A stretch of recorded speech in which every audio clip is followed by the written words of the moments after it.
한국은 일본을 엄청 싫어하잖아. 한국으로 갔다가 못 돌아오면 어떡해? 지금이라도 안 간다고 말할까? 무서워서 한국 못 가겠어. 일본의 한 교실, 여고생들이 옹기종기 모여 심각한 표정으로 무언가를 이야기하고 있습니다. 한국에 가는 걸 두려워하는 걸로 보이는데요. 대체 왜 일본 여고생들은 한국에 대해 두려워하고 있을까요? 그리고 이후에 이들에겐 무슨 일이 일어났을까요? 그럼 오늘의 사연 바로 들어보겠습니다. 안녕하세요. 저는 일본 도쿄에서 거주 중인 23살 미츠키입니다. 때는 제가 고등학생 시절인 5년 전이었어요. 다른 고등학교도 비슷하겠지만 저희 고등학교 같은 경우에도 대부분이 일본을 중심으로 수업이 이루어졌기 때문에 아시아의 다른 나라에 관하여서는 수업에서 비중 있게 다루지 않았는데요. 그래서 사실 다른 나라의 역사는 거의 몰랐고 일본 중심으로만 배웠었죠. 한국은 일본의 바로 옆에 위치해 있는 인접 국가이기도 하고 그러다 보니 정치적인 문제나 외교적인 문제에서도 갈등이 자주 생기곤 했는데요. 그러한 갈등들은 늘 언론에 의해 자극적으로 보도되면서 전 국민적으로 큰 이슈가 되곤 했죠. 워낙 그런 자극적인 일본 뉴스가 많이 나오다 보니 고등학생인 저도 그런 뉴스 분위기에 익숙했었고요. 주로 일본은 잘못이 없고 한국이 나쁘다는 뉘앙스가 강했죠. 그리고 가끔 일본인들이 한국에 가서 범죄를 당하는 경우가 종종 있는데요. 그럴 때도 일본 뉴스에서는 아주 크게 보도를 하면서 한국에 가면 일본인 관련된 범죄가 자주 생긴다고 말하기도 해요. 그 때문에 일본 사람들은 한국에 가게 된다면 자신의 신변이 위험하다고 생각하는 경우도 있었죠. 그런 분위기는 저희 학교에서도 마찬가지로 존재했습니다. 한국에 여행 가면 항상 범죄에 노출된다더라. 한국 사람들은 일본 사람들을 엄청 싫어한다더라와 같은 소문이 늘 존재했죠. 그러던 와중에 당시 저희 고등학교에서는 학교에서 가는 여행에 대해 학생들과 학부모들에게 설문조사를 진행한 적이 있었는데요. 그 결과 국내 여행보다는 해외여행을 가서 학생들에게 해외 체험을 시켜주자는 여론이 많았고, 그래서 저희 고등학교는 결국 해외로 여행을 가는 것으로 결정했었어요. 물론 아직 어느 국가를 갈 건지에 대해서까지 구체적으로 정한 건 아니었고, 그냥 국내로 갈지, 해외로 갈지에 대해서만 일단 설문조사를 진행한 것이었는데요. 그런데 저는 내심 한국에 가고 싶지는 않았어요. 왜냐하면 한국은 저에게 두려운 곳이었거든요. 물론 한국 여행을 재밌고 안전하게 다녀온 사람도 있기야 있겠지만 항상 봐오던 뉴스나 학생들 간의 소문 탓에 한국은 무서운 곳이라는 생각이 강했어요. 왠지 가면 해코지를 당할 것만 같고 그랬었죠. 그런 생각을 하며 여느 때처럼 학교를 다니고 있었는데 어느 날 담임 선생님이 저희에게 이번 여행지는 한국으로 결정이 되었다고 하는 게 아니겠어요? 뉴스에서는 계속 한국과 관련된 이야기들이 안 좋게 나오고 있는데 이런 시기에 한국을 꼭 가야 하는지 의문이 들었죠. 반 친구들도 웅성웅성대기 시작하였고 다들 뭔가 꺼림칙해 하길래 결국 학급 반장이었던 제가 쉬는 시간에 선생님께 따로 찾아가 여쭈어 보았는데요. 저는 어떻게 해서 한국으로의 여행이 결정되게 되었는지 여쭤보았어요. 그랬더니 저희 고등학교 이사장님의 결정으로 한국이 여행지로 결정되었다고 하는 거예요. 알고 보니 이사장님의 아내분이 한국분이시더라고요.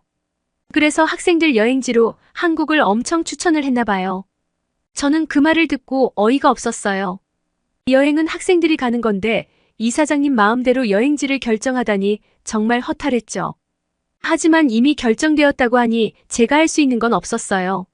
어쩔 수 없다고 하니 그래, 이왕 가는 거 그냥 좋게 생각해보자라고 마음먹기로 했습니다. 이왕 가는 건데 가서 어떻게 즐기면 좋을지를 찾아보기로 한 거죠. 이때까지만 해도 한국이라는 나라에 대해 아는 것이라고는 TV에서 나오는 안 좋은 뉴스들, 그리고 친구들과의 카더라 내용 외에는 아는 게 없었습니다. 솔직히 학교 다니면서 공부를 해야 하다 보니 평소에 굳이 따로 더 찾아볼 생각도 안 했었고요. 하지만 이번에 한국 여행이 결정되었고 한국으로 가기 전까지는 꽤 시간이 남아 있어서 가기 전에 최대한 한국에 대한 정보를 찾아보려 하였죠. 그래야 조금이라도 더 여행을 알차게 즐길 수 있을 테니까요. 그러던 중 학교를 마치고 집에 누워서 쉬고 있던 어느 날이었어요. 저는 한국에 대한 정보를 어디서 찾을까 고민하며 휴대폰을 만지작대던 중이었죠. 그러다 제 머릿속에 문득 한국인 친구 사귀는 채팅 어플이 떠오르는 거예요. 요즘은 번역기도 잘 되어 있고 혹시 그 친구가 영어로 대화가 가능하면 영어로도 할 수 있으니까 대화가 불가능할 것 같지도 않았죠. 그래서 저는 바로 어플을 다운로드 받고 어플에 접속해서 한국인 친구를 찾아보기 시작했어요. 시간이 조금 지난 뒤 제 또래의 한 한국 남학생과 연결이 되었고 저희는 그렇게 대화를 시작하게 되었어요. 이름은 진수라고 하더군요. 그런데 진수는 일본에 굉장히 관심이 많은 친구였고 그래서 그런지 일본어도 아주 잘하더라고요. 번역기나 영어를 사용해서 대화를 할 필요가 없을 정도였죠. 나중에는 일본으로 유학을 오고 싶다는 이야기도 하더라고요. 진수는 굉장히 예의가 발랐고 대화도 재밌게 이끌어가서 저희는 대화를 하며 금세 친해지게 되었답니다. 진수를 만나게 된 것은 저에게 한국에 대한 이미지가 바뀌게 된 결정적인 계기가 되었습니다. 저는 제가 궁금했던 한국에 대한 것들을 진수에게 이것저것 물어보게 되었는데요. 진수는 한국에 오면 즐길 게 너무 많다면서 저에게 많은 이야기를 해주었어요. 진수는 한국의 문화와 즐길 거리, 그리고 K-팝에 대해서 설명해 주었습니다. 진수는 특히 K-팝을 자세히 소개해 주었는데요. 그 이후로 흥미가 생겨 K-팝에 대한 자료를 혼자서도 찾아봤는데 한국의 노래는 벌써부터 세계화가 진행되고 있더라고요. 빌보드 차트에도 올라가고 그 상품성을 인정받아 유튜브나 다른 온라인 매체에서도 엄청난 관심을 끌고 있었죠. 그제서야 그걸 알게 된 제가 참 한심했었어요. 전 세계인들이 다 즐기고 있는데 나는 이런 것도 모르고 살았나 싶으면서 말이에요. 참고로 저는 이때부터 지금까지 K-팝에 빠져들어 있답니다. 그리고 진수는 한국의 음식에 대해서도 소개를 많이 해주었는데요. 요즘 친구답게 자신의 SNS에 올린 음식 사진들을 저에게 보여주면서 자랑하는데 사진으로만 봐도 입에 침이 고일 정도로 맛있어 보이더라고요. 또 자기 친구들과 함께 놀면서 찍은 여러 사진들을 보여주기도 했는데 그들의 밝은 미소와 뒤에 보이는 한국의 배경만 보더라도 활기차고 밝은 한국의 분위기를 엿볼 수 있었어요. 이때부터 저는 한국에 대해 관심이 급격히 많이 생겼고 여태 일본 뉴스로만 접해오던 한국의 이미지가 실제로는 많이 다를 수도 있겠다는 생각을 가졌던 것 같아요. 저는 한국에 대해서 찾아보면 찾아볼수록 더더욱 빠져들었어요. 아직 여행을 떠나지도 않았는데 말이죠. 또 한국의 역사에 대해서도 궁금해져서 스스로 찾아보게 되었는데요. 한국은 전쟁의 아픔이 있는 나라인데 그런 큰일을 극복하고 반세기 만에 이렇게까지 발전한 나라는 전 세계에 한국 외에는 존재하지가 않고 지금 이 순간에도 제자리에 머무르지 않고 계속해서 성장과 기술 발전을 하는 나라인 걸 깨달았어요. 특히 삼성이라는 기업은 일본의 어떤 대기업과 비교해서도 전혀 뒤처지지 않을 만큼 세계적으로 엄청난 성공을 거둔 기업이고 글로벌 시장에서는 이제 삼성을 모르는 사람이 없을 정도라고 하더라고요. 저도 삼성이라는 이름은 들어봤지만 사실 이 정도일 줄은 몰랐거든요. 한국에 대해 알면 알수록 정말이지 대단한 나라라는 생각이 들었답니다. 그리고 일본의 침략과 관련된 역사에 대해 더 상세히 찾아보게 되면서 제가 학교에서 봤던 교과서의 내용과는 다른 내용을 접하게 되었습니다. 일본의 침략과 전쟁에 대한 역사적 사실을 자세히 알게 되면서 예전에는 일본을 긍정적으로만 생각했던 것이 지금은 조금 달라진 것 같아요. 사실 저희 눈을 가리기 바쁜 어른들이 많았던 것이었죠.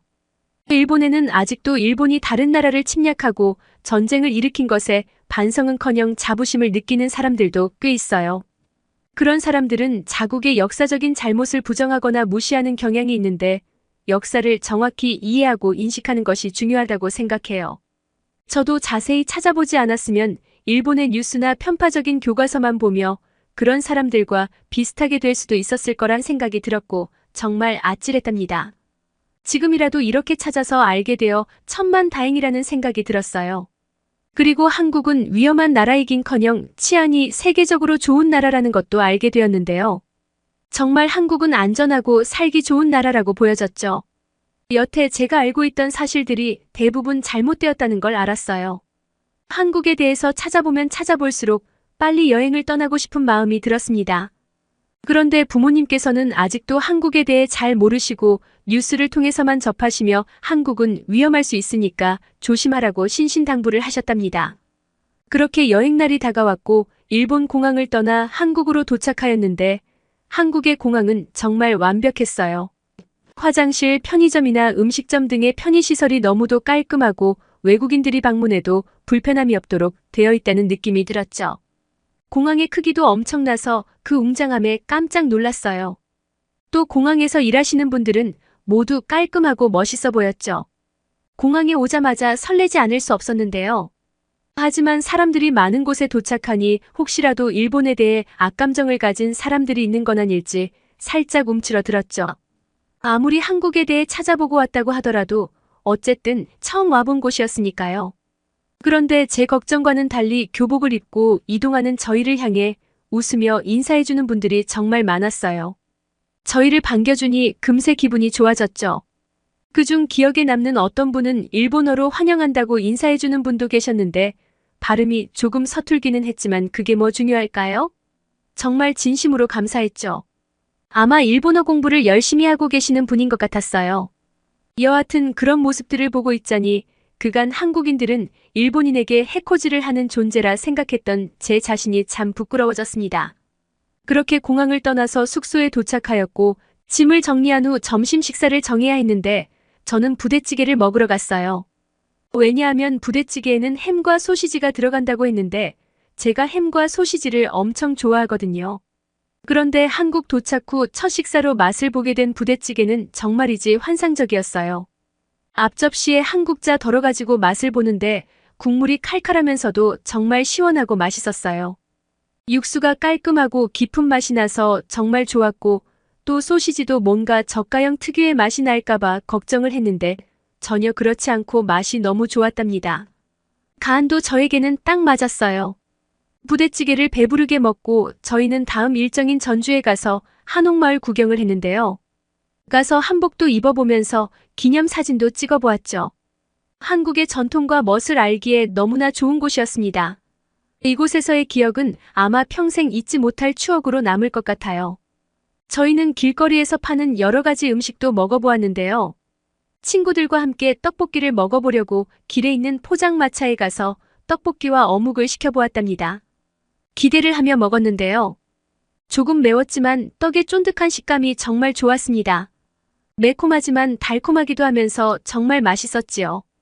떡볶이는 진수가 사진으로 보여주기도 했었는데 사진으로 보았을 때는 절대 상상할 수 없었던 맛이었어요. 또한 어묵 국물과 함께 먹으니 조합이 너무 좋았죠. 그런데 먹던 중에 친구가 실수로 어묵 국물을 엎질렀는데 저희는 아주머니께서 화를 내실까봐 눈치를 보며 노심초사하고 있었는데요. 하지만 아주머니께선 오히려 후다닥 달려와 저희가 된 곳이 없는지부터 먼저 살피시며 저희부터 걱정해주시는 모습에 너무도 큰 감동을 느꼈답니다. 역사 문제에 있어서 피해자인 한국인은 저희 같은 일본인이 밉게 보일 법도 한데 그런 기색 전혀 없이 저희를 따뜻하게 대해주는 모습에 순간 눈물이 왈칵 나올 뻔했죠. 한국을 돌아다니면서 크게 느낀 점은 한국인들이 일본인들에게 해코지를 할 사람들이 절대 아니라는 점이었어요. 오히려 저희를 귀엽게 봐주시고 어떻게든 도와주려고 하셨죠. 처음에 여행 오기 전에 걱정했던 친구들도 모두 다 이제는 한국이란 나라가 친절하고 상냥한 나라라는 것을 함께 느꼈어요. 그리고 일본에 관심을 가진 분들도 많이 보여서 많이 놀랐는데요. 왜냐하면 일본어를 할 줄 아는 분들이 생각보다 많았거든요. 한국에 와서 벌써 일본어를 할 줄 아시는 분들을 꽤 여러 명을 본 것 같아요. 특히 저희 또래의 고등학생들을 여행 중에 많이 마주쳤는데 그들 중에 기본적인 일본어를 할 줄 아는 학생들이 생각보다 많아서 정말 놀랐답니다. 일본에 관심을 가져줘서 참 고마운 마음이 들었죠. 미래 세대들은 보다 더 교류를 활성화해서 한일 관계가 지금보다 더 좋아졌으면 하는 바람이 컸어요. 그 한국의 친구들과 저희들은 웃으며 간단한 인사도 나누고 셀카도 찍으면서 즐거운 추억을 남기기도 하였어요. 이렇게 일본에 관심을 가져주는 사람도 많고 사람들도 친절한데 왜 일본에서는 이런 분위기는 보도되지 않고 늘 자극적인 뉴스만 나오는지 모르겠더라고요. 직접 와서 겪어보지 않으면 평생 모르고 살아갈 일본인들이 많을 것 같아서 안타까운 마음이 많이 들었어요. 저는 일본에 돌아가서 최대한 주변 사람들에게 한국에 대한 실상을 많이 알려야겠다는 생각이 들었죠. 그렇게 시간이 지나 한국에서의 일정이 모두 끝나가고 있었는데요. 한국 여행을 되돌아보면 정말 행복했던 기억들로 가득 차 있습니다. 한국에서 만났던 친절한 사람들, 한국에서 맛보았던 다양한 음식들, 그리고 한국의 여러 문화는 정말 잊을 수가 없답니다. 또한 한국을 직접 경험하면서 일본에서 보도된 정보들이 얼마나 거짓된 정보들이 많은지도 알게 되었고요. 한국은 정말로 친절하고 따뜻한 나라인데 마치 한국인들이 일본인들에게 해코지를 한다거나 한국에 가면 신변의 위협이 느껴진다거나 하는 그러한 잘못된 정보는 정말 사라져야 한다고 생각해요. 그래서 저는 지금 일본에 돌아와 살면서 그런 잘못된 오해를 하고 사는 사람들을 가끔씩 볼 때마다 늘 지적을 해준답니다. 한국은 절대 그런 나라가 아니라고 말이에요. 아, 참, 제가 한국에 가기 전 한국에 대한 많은 이야기를 들려주었던 진수와는 요즘에도 연락을 하고 지내고 있답니다. 진수는 요즘 일본에서 대학을 다니고 있거든요. 그때의 인연이 아직까지도 이어지며 저희는 가끔 만나 밥도 먹고 수다도 떠는 친한 친구가 되었어요. 저에게는 참 소중한 인연이죠. 내년에는 진수 방학 때에 맞춰서 저도 남동생과 같이 한국에 또 가기로 했는데 그때 진수가 자기네 집에 놀러 오라고도 했어요. 진수네 부모님께서 한국 요리해준다고 하셨다면서 말이에요. 한국에서 맛봤던 음식들이 너무 맛있었던 기억 탓에 벌써부터 너무 기대가 되고 또 이번엔 어딜 구경하며 여행할지 설레어서 벌써 두근두근 한답니다. 제 두 번째 한국 여행도 특별하고 따뜻한 경험이 되리라 믿어요. 한국에서 행복한 여행을 마치고 돌아와 일본에서 한국의 이미지를 열심히 알리며 살아가고 있는 미츠키 양의 사연 어떠셨나요? 사연이 좋으셨다면 구독과 좋아요 부탁드립니다. 구독과 좋아요는 더욱 더 감동적인 사연을 전달해드리는데 큰 힘이 됩니다. 시청해주셔서 감사합니다.